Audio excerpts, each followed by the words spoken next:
Hey, what's up, everybody? This is an open discussion with C3 Films. My name is Chris, and this is. Cheryl. And today we're going to be going and talking about the Guardians of the Galaxy special that just came out on Disney Plus as of this recording. So it's a short little thing. We are going to go into spoiler territory, so if that bothers you, now's a good time to click away. Then go and check it out on Disney Plus, and then come back and see what we have to say about it. But without further ado, let's go ahead and just jump right into this. Um, this is the second, I think, seasonal special that Marvel has done this year. The first one was Werewolf by Night, I believe, and that one was coincided with Halloween, and had a very much Halloween type feel to this. And then this obviously is very Christmassy, and it's meant to follow the trajectory, the storylines from the Guardians of the Galaxy, the members that are still alive. Potential spoilers for the end of the Marvel Phase 3 if for some reason you guys haven't seen Endgame. But it follows Peter Quill and the remaining members of the Guardians of the Galaxy that are still living, and they talk about how Peter Quill had Christmas ruined for him when he was a child by Yondu. And so because of that, Mantis wants to put together something to make Christmas great for Peter, because she is holding a secret that she is the sister of Peter Quill, and so she feels like she has a responsibility to try and help him be happy. So she and Drax get this plan to get Kevin Bacon, who we know Peter Quill loves because of Footloose, and that is essentially the story. It's like an hour-long Christmas special. But I guess to start, like, did you know anything about this going in? I know I was the one who brought it up that we could watch that for this show, but did you know about it before I mentioned anything? No, I didn't. But I figured it might be kind of fun to watch because Guardians of the Galaxy is very silly. Mm-hmm. So it being a Christmas special kind of made sense to me. Yeah. But overall, it was pretty simple. It's And very I was simple. surprised that they were able to get basically the entire cast involved in it, even though, and Kevin Bacon. But I was really Mm-hmm. surprised that everyone was like, "Yeah, let's do it." Even though it was mostly Mantis and Drax. Um, Mm-hmm. I mean, it was fun. Yeah, it's funny because I remember when I was watching it thinking to myself, there's a lot of CGI in this very small episode, or this very, like, this, I guess, small film. And I was surprised to see that Karen Gillan was back as Nebula. Nebula. And because I always wonder, I'm like, do they make her shave her head for this role every time, or do they just CGI out her hair? Because that'd get annoying every time you come and do this character again. Every couple of years, you have to shave your head completely. But either way, I was happy to see these characters because I like a lot of them, and I was surprised that it's legitimately pretty funny. And Mantis and Drax, we saw that pairing a little bit in like Infinity War, and so there's a suggestion that that combo can actually work. And James Gunn does a good job of using these two characters in fun and interesting ways. And it's great because Mantis and Drax are pretty dumb, but I almost feel like Mantis was getting frustrated with how dumb Drax was. It's like she realized that there was someone dumber than her, and seeing Mantis get frustrated and yelling at Drax legitimately put a smile on my face every single time. Yeah, it was definitely a good dynamic, and I'm glad that the others kind of got sidebarred for it because it's definitely a big ensemble for a short, um, special. So it kind Mm-hmm. of made sense to hone in on these two if they were just going to do a simple story. Um, Mm-hmm. and of course, those were the two best characters to pick. Although I guess they could have had Rocket and Groot in it as well, but I think Rocket might be a little too sensible. Yes, he's like the only other person that's kind of like Quill. Actually, I want to say, like, before Gamora, I want to say Rocket's probably the most intelligent one in the group, because Peter Quill's kind of dumb sometimes too. So I want to say Rocket is like the glue that's holding that whole ship together. Yeah, but it was funny because Quill was like, "You guys are all insane. You can't like just capture Kevin Bacon, lift the trends." And he's like, "Ah." Yes, it was also funny how like Mantis was going around just sleeping everybody. Every time I would just see her put people to sleep, I would always smile and just say it with her, just go sleep, because it's just so it was so much fun. Like if you know these characters, it's not gonna like really expose any new information. It's kind of just like, hey, here's an outing, an extra outing with these characters. If you kind of want to like see them for a little bit longer, they're not all there, but for the time that they are there, their quirks are on full display. Like we were mentioning that Rocket, Groot, and everybody else, Nebula, they're not really there for most of it, but when they're on screen, you still feel like those characters are themselves when you see like Nebula dancing to Kevin Bacon's song and she's looking all awkward and weird, and Rocket like telling Kevin Bacon, "Don't worry, dude, we're not gonna hurt you." But then the moment he's called a talking raccoon, Rocket's ready to kill him. So it's like those characters, even though they're only there for like a couple of minutes of screen time total, they're still they still absolutely feel like those characters. So it just kind of feels like you're on an extra outing with them. Yeah, and I surprisingly really liked the music too. Like the song at the beginning when Yeah, the beginning song the first song. and Kevin Bacon's song. I was kind of like, yo, I could pop to this. Yeah, This could be my new Mariah Carey song. I'm putting it on my Christmas what do you call playlist. And everyone's gonna be like, "What is this music? What is this?" Because I think the song basically talks about how Santa's a criminal and Santa's like the best burglar that's ever lived. Yeah, and he's gonna fire a missile at your toes. Right? They also mention in the song that Mrs. Claus is working the pole, and her and the elves will rise up to kill Santa one day. I'm like, yo, this song is a movie I want to watch. Yeah, it's so good.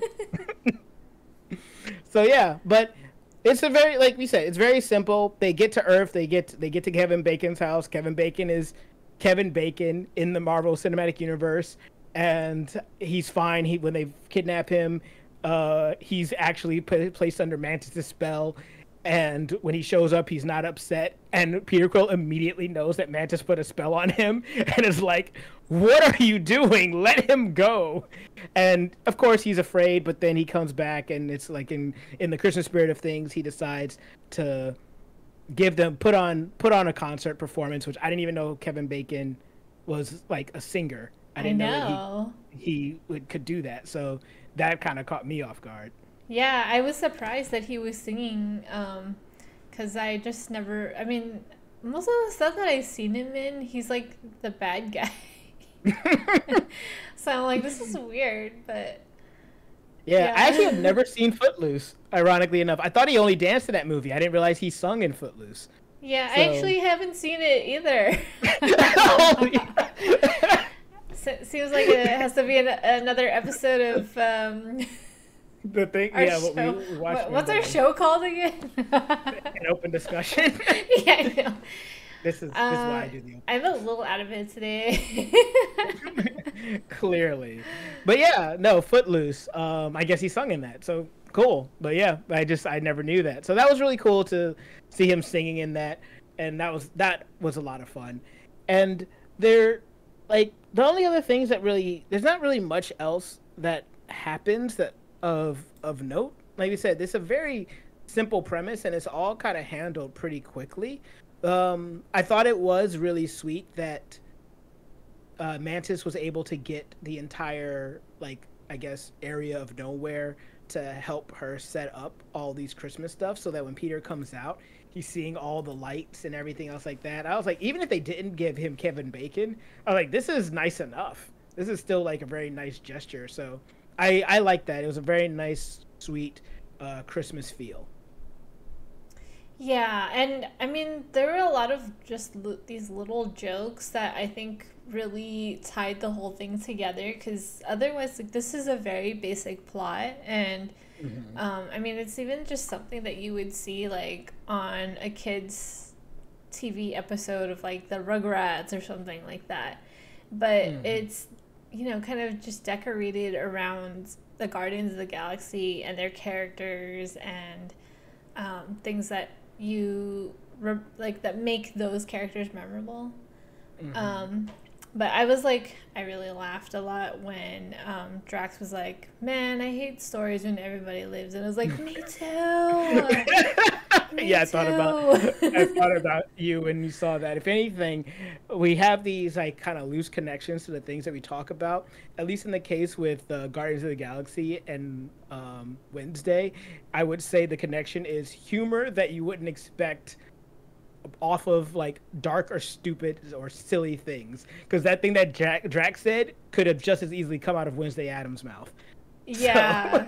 For real. But yeah, it's really cool that they like got all this like CG for the Nowhere, which is where most of the CG looks like it went. Because then once they get on Earth, the CG gets a little like kind of wonky. When you see like Mantis jumping off walls and stuff, it doesn't look as good as it would in like the movies. Even with them kind of jumping, it looks kind of odd.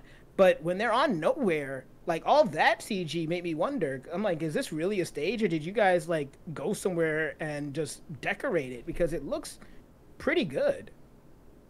Yeah, I mean, I don't really know. I did notice that like they like flipped over a cop car and stuff like that, and I was like, is this actually Kevin Bacon's house that we're in? And he's just like, yeah, you can film in my house, but like how much was the budget for this? I'm curious.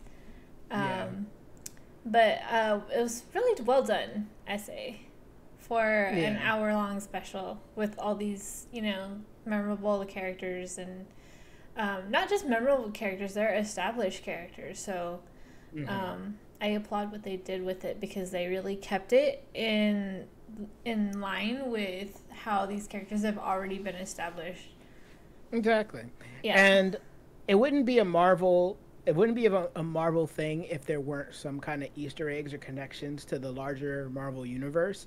And there are a couple of Easter eggs in here, but I think one of the biggest ones is Kingo. Did you catch that reference? They scroll down from a poster, and Kingo has a new movie coming out, and then and I was like, oh snap! I had to rewind it just to make sure I wasn't going crazy, and I was like, yeah, that's Kingo. Oh, we got some Eternals references in here. Okay. I'm with it. Very nice. So yeah, I think he had like a Christmas special coming out based on that poster. But yeah, there's a couple other references. There's this one moment that I thought was pretty weird though, because Mantis, they're walking through West Hollywood, I guess like by the Chinese theater and everything else like that. And they always have a bunch of people dressed up in costumes, usually people dressed up as Marvel characters. On the boardwalk, so it's funny that they actually see people dressed up as Marvel characters, but in this universe, they're dressed up as actual people. But Mantis sees someone dressed up as Captain America and says, "Steve!" and then runs and jumps on him and gives him a hug. And I just was like, that's really sweet and that's funny, but wait a second. I was like, Mantis, did you ever even meet Steve? Because I'm pretty sure she didn't, because she was on like was it Vormir? I can't remember the name of that place. No, it wasn't Vormir. I don't remember the name of the planet that Thanos' home planet anymore. But she was on that planet with Tony Stark, and then when they showed back up in Endgame, they were all fighting. So I was like, I don't think Mantis actually ever really met Steve Trevor, unless they were just saying that they met off screen sometime after the battle and before everyone went home. I mean, that has to be it. Yeah. Titan, thank you. They're part of the Avengers, so they have to have met. And I guess they were at the funeral, so maybe they talked like at the funeral. I think the funeral is the only other time all the characters are all together and they're not like fighting. So they could have had more time to like meet and talk then. But it's just weird because we never saw them talk on screen with each other. So that's true. I didn't even think of that.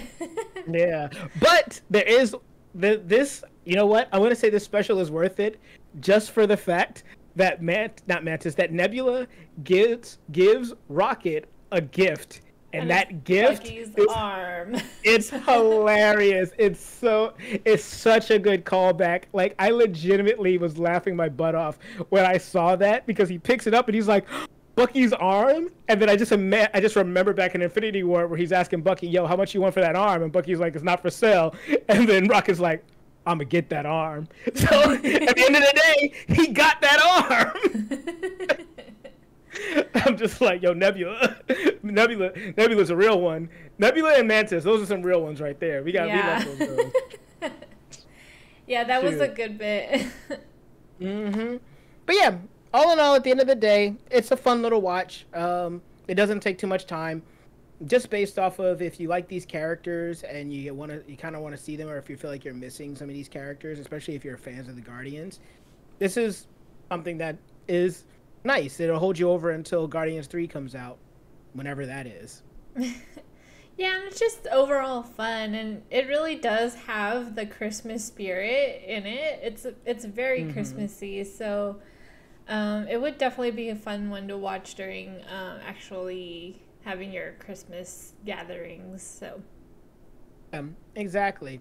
And the last thing, kind of Easter egg that I wasn't expecting to get from this, that was kind of cool, is that when it ends, they actually show that Yondu had a change of heart, and he did give Peter Quill gifts, and the gifts that he gave them were Peter Quill's dual pistols. So it's like one of those things where it's like, you didn't really need to know how Peter got those pistols, but giving them a backstory and realizing that they were gifts from Yondu just a nice little cherry on top. And it's like, okay, that's kind of cool. It's not something I needed, but it is cool to know. yeah, it's like a extra insert of extra information, but still having fun. So. Yeah, exactly. So at the end of the day, overall, I enjoyed it. Rain is too short. It is absolutely filler. It is absolutely filler. It is nothing that is required watching. It is not going to push forward the story of the Marvel Cinematic Universe at all. It is simply existing as something that if you just kind of miss these characters and kind of want to watch them, it's just like those Christmas specials we used to see when we were kids. They like the Star Wars Christmas special, not canon, although I guess this technically is canon, but it's not. It doesn't matter. You don't have to see it. Well, we'll see if Guardians 3 has Rocket using Bucky's arm. Yes, if Guardians 3 Rocket has Bucky's arm and uses it, then you only know that he got Bucky's arm because of this. That's probably the only thing that's going to matter. So, and yes, Yondu is still a child trafficker. So yeah, but that's about everything that I have to say on this. It's not like much. It's very simple, like we were saying. But is there anything else that you wanted to bring up that maybe we haven't mentioned yet? Nope, that's it for me. All right. So what did you guys think about the Guardians of the Galaxy Christmas special? Have you watched it? Did you enjoy it? Did you think that it was funny? Would you want to watch it every year on Christmas? Would it be like your new Christmas movie? Did you like the music? Would you listen to it along your favorite Christmas tracks? Whatever you thought about it, comment below. Let us know. And while you're down there, if you give us a like, share, subscribe. Even if you don't, though, I have been Chris, and this has been Cheryl, and we'll see you all next time.